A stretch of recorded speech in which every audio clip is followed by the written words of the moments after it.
सबको good evening. अनुसूचित जाति और अनुसूचित जनजाति अत्याचार निवारण अधिनियम 1989, जिसे कि एट्रोसिटीज एक्ट भी कहते हैं, उसका चैप्टर 1 जो प्रिलिमिनरी से संबंधित है, उसमें 2 सेक्शन है, सेक्शन 1 और 2, उसे देखेंगे।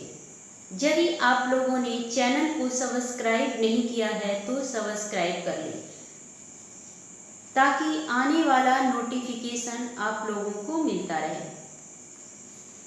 सेक्शन 1 शॉर्ट टाइटल, एक्सटेंट और कमेंसमेंट, इसमें 3 बात है। यानी शॉर्ट टाइटल यानी इस अधिनियम का संक्षिप्त नाम अनुसूचित जाति और अनुसूचित जनजाति अत्याचार निवारण अधिनियम 1989 है। ये लागू कहाँ है? संपूर्ण भारत पर लागू है। और कब से लागू है? Date of commencement 30 January 1990। Section 2 definition clause, section 2 का एट्रोसिटीज यानी अत्याचार को परिभाषित करती है, जिसमें बताया गया है कि धारा 3 के अधीन जो दंडनीय अपराध है वो सभी एट्रोसिटी यानी अत्याचार की परिभाषा में आता है। 2B संहिता, संहिता से दंड प्रक्रिया संहिता 1973 है। 2BB आश्रित यानी डिपेंडेंट, डिपेंडेंट से ऐसा व्यक्ति जो कि पीड़ित का पति या पत्नी या माता पिता या बालक जो उस पीड़ित पर भरण पोषण और सहायता के लिए आश्रित है, सभी आएंगे।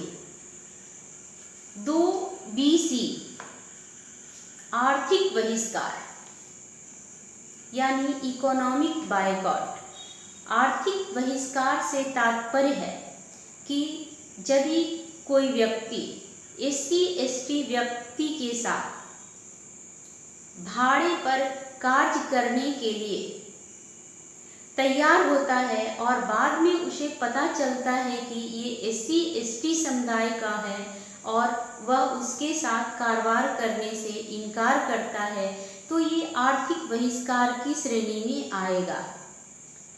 या फिर यदि कोई सर्विस ऐसा है या उसे के साथ कोई संविदा कर रहा है और उसे पता चलता है कि वो व्यक्ति जो है SC/ST समुदाय का है और उसके साथ संविदा करने से इनकार करता है, तो ये आर्थिक बहिष्कार की श्रेणी में आता है।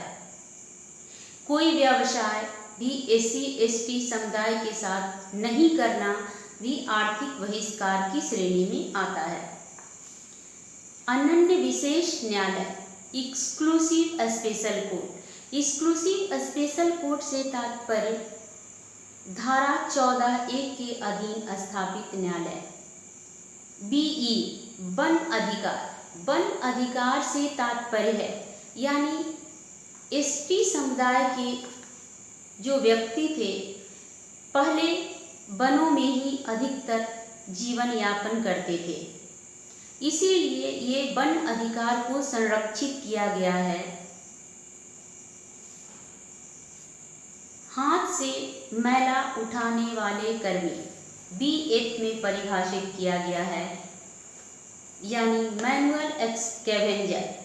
ये हाथ से मैला उठाने की प्रथा को अनुसूचित जाति और अनुसूचित जनजाति अत्याचार निवारण अधिनियम के तहत इसे समाप्त कर दिया गया है, क्योंकि ये इसी वर्ग के लोगों के द्वारा ये काम किया जाता था। 2BG लोक सेवक, लोक सेवक से तात्पर्य है जो कि IPC के सेक्शन 21 में 12 प्रकार का लोक सेवक बताया गया है, जिसमें पहला निश्चित है, वही उसका अर्थ भी यहाँ भी वही होगा।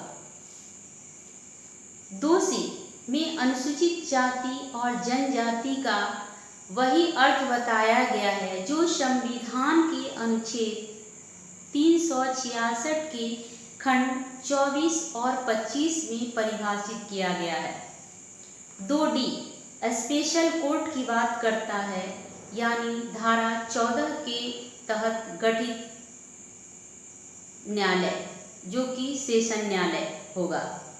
2E विशेष लोक अभियोजक से तात्पर्य है धारा 15 के अधीन लोक अभियोजक या अधिवक्ता। 2EA अनुसूची से इस अधिनियम में वर्णित अनुसूची उसके अंतर्गत आईपीसी के कुछ सेक्शन बताए गए हैं।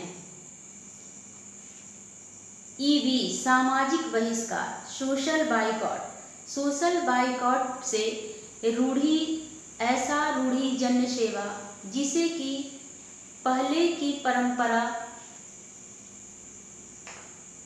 को ढोया जा रहा हो, यानी जैसे SC/ST समुदाय के व्यक्ति को मंदिर में प्रवेश करने से रोकना या भोज में शामिल होने न देना भी ये सामाजिक बहिष्कार की श्रेणी में आता है। पीड़ित से अनुसूचित जाति या अनुसूचित जनजाति के साथ ऐसा अपराध जो शारीरिक, मानसिक, मनोवैज्ञानिक या भावात्मक कारकों से हानि पहुंचाए। 2ED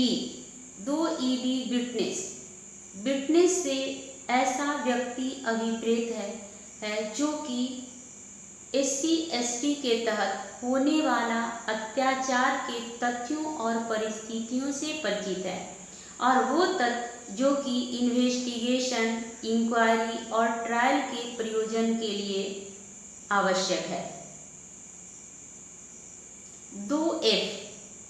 2F में बताया गया है कि जो इस अधिनियम में परिभाषित नहीं है लेकिन एविडेंस एक्ट, CRPC और IPC में परिभाषित है, वहाँ जो अर्थ है यहाँ भी वही अर्थ होगा। 2.2 में बताया गया है कि यदि कोई उस क्षेत्र में कोई लॉ लागू है और उसका वो अर्थ है और इस अधिनियम में नहीं है, तो वही अर्थ यहाँ भी लागू होगा। Thank you. एक लाइक, कमेंट और शेयर अवश्य करें।